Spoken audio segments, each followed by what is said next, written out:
We're talking about the fruit of the Spirit today, spelled out on a short list in Galatians 5:22. The fruit of the Spirit are love, joy, peace, patience, kindness, goodness, faithfulness, gentleness, and self-control. We are talking about the first one on that list, love. Now, we are surrounded by invisible forces, things that we can't see unless they act on something that we can see. I can't see the wind, but when it sets my windmill spinning, I know that it's present.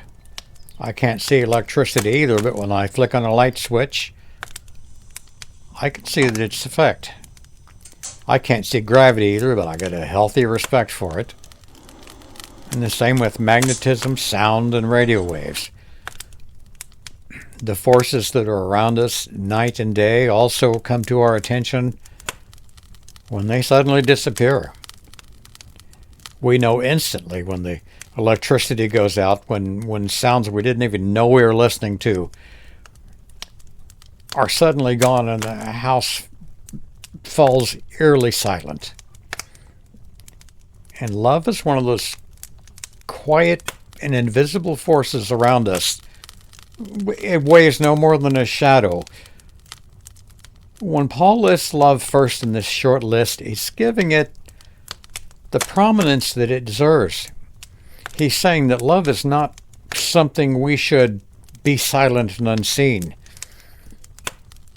It's one of many things we feel, yes, but it has the power to shape not just our destinies, but all those around us. We're the light that comes on. We're the leaves that move in the breeze.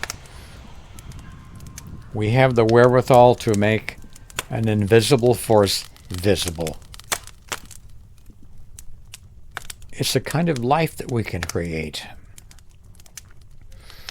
Now, this is no random list, and as methodical as Paul was, it's impossible for me to believe that love is listed first by accident. Love is preeminent. The rest are its family, the facets of this diamond.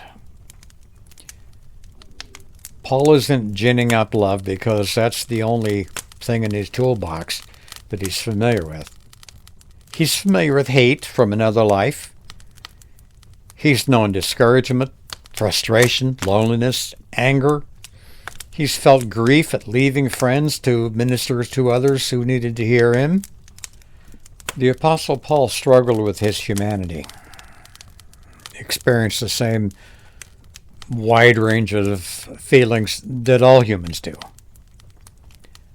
but made the choice to be guided by the one Jesus quite clearly calls us to, love. And when he had to write words of instruction or even rebuke, the members of his churches he visited never had a reason to think that it came from anything but his love and concern for them.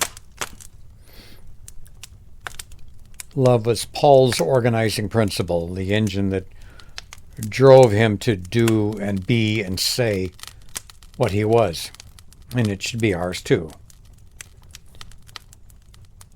We make a mistake if we think that love is just a feeling. It is that, but it is action too. It is work. It's persistent.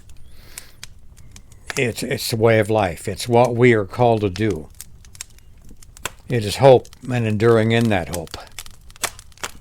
Without love, Paul will write elsewhere, you have gained nothing. The Apostle John quotes Jesus as saying that our love for each other is how people will know who we are. Not how many Bible verses we know by heart. Not how many things, how many sins we can point out in others. Not how often we call attention to how morally superior we believe we are. Not even the amount of time we spend in prayer. But how we love the unlovable. Love is a calling card. Love announces who and what we are. And all that being true, we should look at whether we define love the same way that it's intended in the New Testament. All the New Testament authors use ancient Greek to convey their ideas. Greek is the language, then, that we are most concerned with in our understanding the Gospels and the letters which make up most of the New Testament. The Greek language had several words that could be rendered love in our Bibles, but only two that really concern us here. The first one, agape, is a kind of selfless, unconditional love that God has for us, and we are urged to have for one another.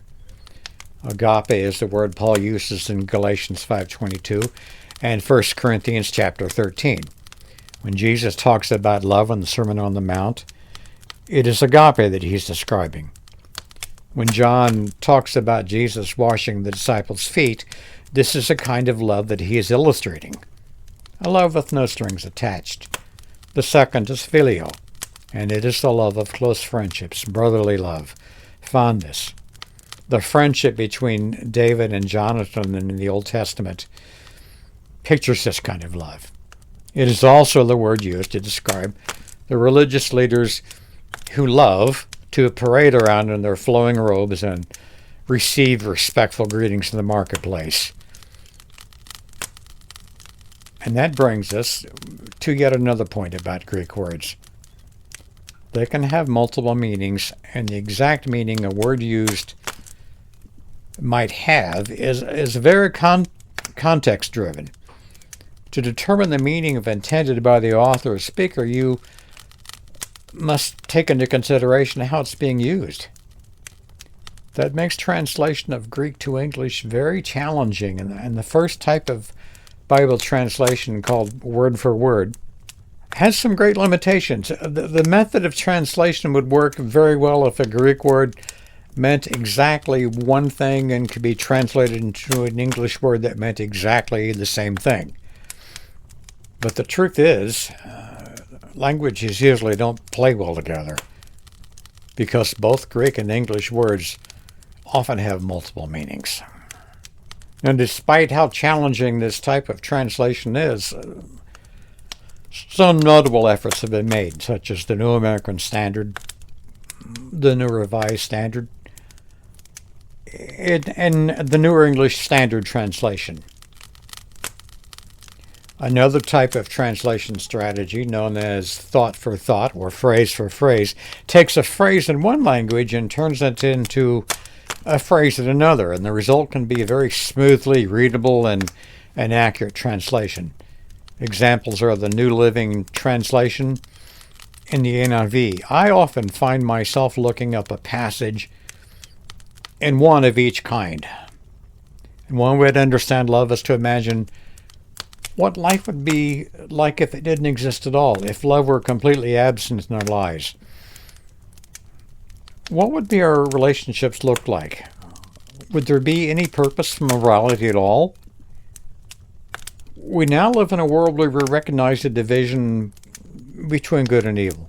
We might disagree where the line is separating the two, but most of us agree that there is a difference, that there is a line. What if there were no love in our connections with each other?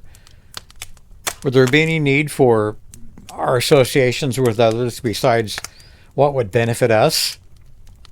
What would relationships then devolve into kind of a bartering system? If you do this for me, I'll do that for you.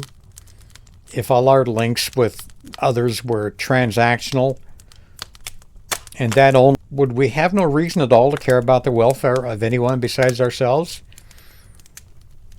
Unless, of course, another person could do something for us. The very concept of loyalty would disappear, as would respect.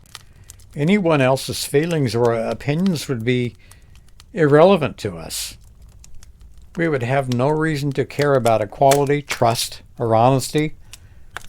There would be no such thing as courage. Now that's a picture of a pretty dark world that few, if any of us, would want to live in. which is the reason that the purest form of love, unconditional, the highest kind of love, is not one where we demand that others be good enough for us. That kind of love requires us to be honest with ourselves then about, well, after all, we aren't perfect. Why would we expect that of others?